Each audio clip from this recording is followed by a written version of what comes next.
अवध पंच में मधुकर उपाध्याय का राम राम भैया। अब की बात कर लेते हैं उत्तर प्रदेश के पंचायत चुनाव की। एक बहस चल रही है कि उत्तर प्रदेश में 8 महीने बाद विधानसभा के चुनाव होने हैं और जो इन पंचायत चुनावों का नतीजा है उससे लोगों को अंदाज़ा लगाते हैं। लोग लिटमस की तरह इस्तेमाल करते हैं, लिटमस पेपर की तरह, कि क्या होगा उसमें। हालांकि कुछ लोग इसके खिलाफ भी लिखते दिखाई दे रहे हैं, कुछ लोग इसके खिलाफ भी बोलते हैं और कहते हैं, आर्ग्यू करते हैं। उनका तर्क होता है कि पंचायत के चुनावों का विधानसभा चुनाव पर कोई असर नहीं होता।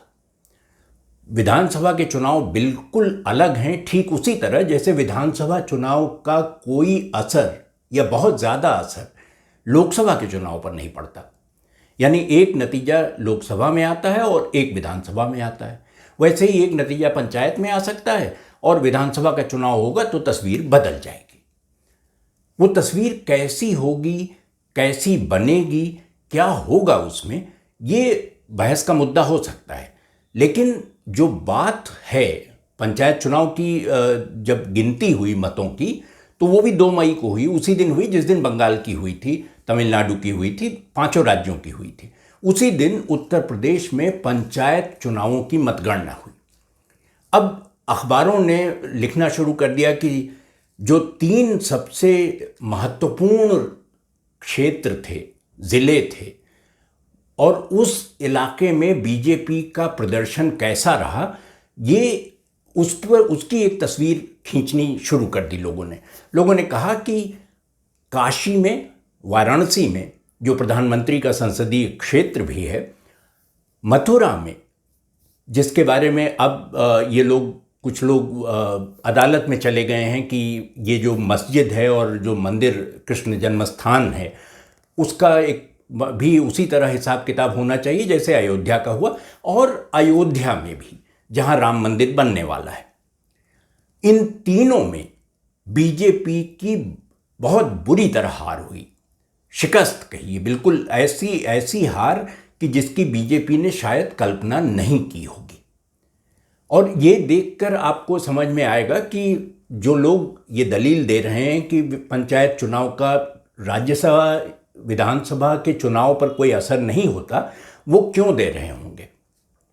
जैसे वाराणसी का किस्सा ले लीजिए। वाराणसी में भारतीय जनता पार्टी को केवल 8 सीटें मिली प्रधान की, यानी 40 सीटें हैं वहाँ, 8, उसमें 14 समाजवादी पार्टी को मिल गई और बाकी कुछ निर्दलीय जीते, कुछ एक आध बीएसपी का भी उसमें जीता। मथुरा में बीएसपी को 12 मिली, राष्ट्रीय लोक दल अजीत सिंह वाली, जिनका अभी हाल फिलहाल निधन हो गया, उनको 9 सीटें मिली और भारतीय जनता पार्टी को वहां भी 8 सीट मिली। लेकिन सबसे खराब हाल भारतीय जनता पार्टी का अयोध्या में हुआ। अयोध्या में 40 प्रधानों के चुनाव थे, पंचायत के 40 पंचायतें हैं उस जिले में। 40 में से 24 समाजवादी पार्टी ने जीत ली और भारतीय जनता पार्टी को 6 सीट मिली, 10 निर्दलीय जीत गए। तो अब आप सोचिए कि ये तस्वीर खींचना कितना सही कितना गलत है, आकलन आप कर लीजिए। लेकिन एक तस्वीर तो बनती है, क्योंकि ये समझना कि जब कोई बड़ी घटना होती है, और मैं चुनाव को हमेशा बड़ी घटना ही मानता हूं, तो तस्वीर हमेशा बड़ी घटना के जो पेच होते हैं उनके आसपास उसी के आधार पर बनाई जाती है। लेकिन वो तस्वीर पूरी नहीं होती, वो मुकम्मल नहीं होती। मुकम्मल कैसे होगी कि जब आप छोटी घटनाओं को उसमें जोड़ना शुरू करेंगे, देखना शुरू करेंगे बारीकी से कि दरअसल जो हुआ वो कैसे हुआ और क्यों हुआ। मैं उसी का जिक्र करना चाहता हूं। एक जो तस्वीर पूरी नहीं बन पाती, मुकम्मल नहीं हो पाती, उस पर अहमद मुश्ताक का एक शेर है और बहुत अच्छा शेर है, मुझे बहुत पसंद है। वो कहते हैं कि कोई तस्वीर मुकम्मल नहीं होने पाती, कोई तस्वीर मुकम्मल नहीं होने पाती, धूप देते हैं तो साया नहीं रहने देते। तो एक तरह का एक छोटा सा शुभा भी वो छोड़ जाते हैं। तस्वीर तो मुकम्मल नहीं हो रही, लेकिन उसी में गुलजार साहब का एक शेर है, और वो भी थोड़ा सा, उसका भी अंदाज बात कहने का थोड़ा अलग किस्म का है, लेकिन बात एक ही तरह की कर रहे हैं। गुलजार साहब कहते हैं कि जिसकी आवाज में सलवट हो, निगाहों में शिकन, जिसकी आवाज में सलवट हो, निगाहों में शिकन, ऐसी तस्वीर के टुकड़े नहीं जोड़े जाते। लेकिन मैं इतना निराश नहीं हूं। तो टुकड़े जोड़े जा सकते हैं, और जोड़े इस तरह जा सकते हैं कि उनकी जो छोटी छोटी तस्वीरें हैं जिनसे वो तस्वीर पूरी होती है, उनको देखना शुरू किया जाए। अयोध्या ज़िले में एक जगह है मवई ब्लॉक है, रुदौली तहसील में पड़ता है। मतलब लखनऊ की ओर से आ रहे हो तो सबसे पहले वही पड़ेगा। फैज़ाबाद ज़िले में दाखिल होंगे तो आप मवई में ही दाखिल होंगे। अब रुदौली के मवई में एक गांव है रजनपुर, बहुत छोटा सा गांव है, मुश्किल से 1500-1600 की आबादी होगी। वहाँ प्रधानी का चुनाव जैसे सब जगह हो रहा था, वहाँ भी हुआ, और वहाँ हुआ तो उसमें रजनपुर में जो तस्वीर बनी, जो तस्वीर उभरी, वो बहुत सारे लोगों को पचा पाना मुश्किल हो जाएगा। मुझे वो किस्सा बहुत अच्छा लगा, इसलिए मैं आपसे साझा करना चाहता हूँ। रजनपुर में मुख्यतः वो हिंदू बहुल गांव है, एक ही परिवार है मुसलमानों का, वहाँ सिर्फ एक परिवार, और वो थोड़ा संयुक्त परिवार है, बड़ा परिवार है। तो समझिए कि 900 के करीब वहाँ मतदाता थे, और उसमें से उस परिवार के 27 वोट को छोड़कर बाकी सारे वोट हिंदुओं के।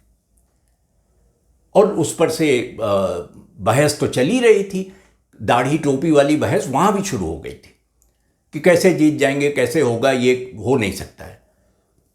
गांव में 25 साल पहले एक प्रधान हुआ करते थे, उन्हीं के परिवार के उनके बेटे चुनाव में खड़े हो गए। हाफिज हैं वो, मदरसे में उन्होंने पढ़ाई लिखाई की थी, 10 साल पढ़ाया भी, बाद में आके अपना गांव में बस गए और खेती करने लगे जैसे उनके पिताजी करते थे। तो अजीमुद्दीन चुनाव में खड़े हो गए।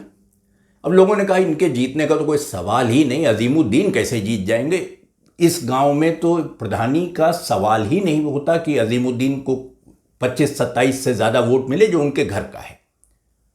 लेकिन जब वोटों की गिनती हुई तो 600 वोट पड़े थे, और उसमें से तकरीबन 200 वोट अजीमुद्दीन को मिल गए, और जो दूसरा नंबर पर आया व्यक्ति उसको 80 वोट कम मिले थे। और जो पहले प्रधान थे, जिनकी जगह नया प्रधान चुना जाना था, उनको तो बेचारे को 30-35 वोट मुश्किल से मिल पाए। अब अजीमुद्दीन से मैंने बात की तो अजीमुद्दीन कहने लगे कि साहब, अगर मैं कुछ साल पहले चुनाव लड़ा होता तो मुझे इस बार तो घर घर जाके प्रचार करना पड़ा, शायद उसकी ज़रूरत ही ना पड़ती, क्योंकि मेरे वालिद का इतना असर था, उनकी प्रधानी इतनी कामयाब मानी जाती थी कि कोई सवाल ही ना उठाता, लोग अपने आप मेरे लिए खड़े होते और खड़े होकर वोट दे देते। लेकिन मैंने घर घर जाके लोगों से कहा कि वोट दें, और लोगों ने वोट दिया, तो मैं तो शुक्रगुजार हूं। मैं तो समझता हूं कि ईद आ रही तो ये मेरी तो ईद ही हो गई। लेकिन जो उन्होंने दूसरी बात बताई वो बहुत मजेदार, कि गांव में लोगों ने उपवास रखा जिस दिन चुनाव के मतों की गिनती होनी थी, जाप कराया, सुंदरकांड का पाठ हुआ, हनुमान चालीसा पढ़ते रहे लोग, और उन्होंने तब तक पानी नहीं पिया जब तक अजीमुद्दीन जीत कर प्रधानी गांव वापस नहीं लौट आए। जब लौटे तब लोगों ने पानी पिया। अब कल्पना करिए कि एक ऐसा गांव जिसकी 90% आबादी एक धर्म से संबंधित है और वो दूसरे धर्म के व्यक्ति को अपना प्रधान मानती है और चुन लेती है। वो एक संदेश देती है, वो उस साझा संस्कृति की, साझा विरासत की का एक नमूना पेश करती है। अजीमुद्दीन ने हंसते हुए कहा कि साहब ये तो सवाल ही नहीं था, लोगों ने मुझसे कहा कि आप खड़े हो जाइए, लोगों ने कहा कि आप चाचा आप हारोगे नहीं, आप खड़े हो जाओ। और मैंने उनकी बात पर भरोसा किया और मैं कह सकता हूं कि मैं भरोसा न करता ऐसी सूरत कभी बनी ही नहीं, कभी ऐसा लगा ही नहीं मुझे कि ये गांव किसी और तरह से भी सोचेगा। लाख दाढ़ी टोपी हुआ, वो होता रहा, लेकिन जो नतीजा आया वो अजीमुद्दीन के हक में गया। अतहर हुसैन है लखनऊ में, जो रुदौली के पास जो 5 एकड़ ज़मीन सुप्रीम कोर्ट ने दी है जहां मस्जिद तामीर होनी है, बननी है, तो उसके वो मस्जिद ट्रस्ट के सदस्य हैं। वो कहने लगे कि यही हिंदुस्तान है, ये हिंदुस्तान अभी गांवों में बचा हुआ है। कोशिश करनी चाहिए कि ये तस्वीरें और ये कहानियां, मैं ये नहीं कह रहा हूं कि ऐसी अजीमुद्दीन सिर्फ एक कहानी है, ऐसी बहुत सारी कहानियां होंगी, ये कहानियां लोगों के सामने आनी चाहिए। मैंने अजीमुद्दीन को मुबारकबाद दी चुनाव जीतने की, तो कहने लगे कि ये तो सब ऊपर वाले का करम है और हमारे जो दोस्त अहबाब हैं उनकी इनायत। उन्होंने मुझे एक बहुत बड़ी जिम्मेदारी सौंप दी है और अब मुझे देखना है कि मैं क्या कर सकता हूं कि उन्होंने जो इज्जत बख्शी है, जो इज्जत दी है, मैं उस पर खरा उतरूं। तो भैया, ये जो रज्जनपुर गांव का किस्सा है, ये कोई छोटी कथा नहीं है। इसका महत्व है और इसका महत्व समझ में आएगा, धीरे धीरे आए, लेकिन आएगा जरूर। तो इस हफ्ते अवध पंच में इस अंक में इतना ही। अगले अंक में भेंट होगी, तब किसी और विषय पर चर्चा करेंगे। तब तक आप अवध पंच देखते रहिए और अगर आपकी कोई प्रतिक्रिया हो तो awadhpanch@gmail.com पर लिखिए, उससे हमें सहायता मिलेगी। तो अगले अंक में आपसे भेंट हो, तब तक के लिए राम राम भैया।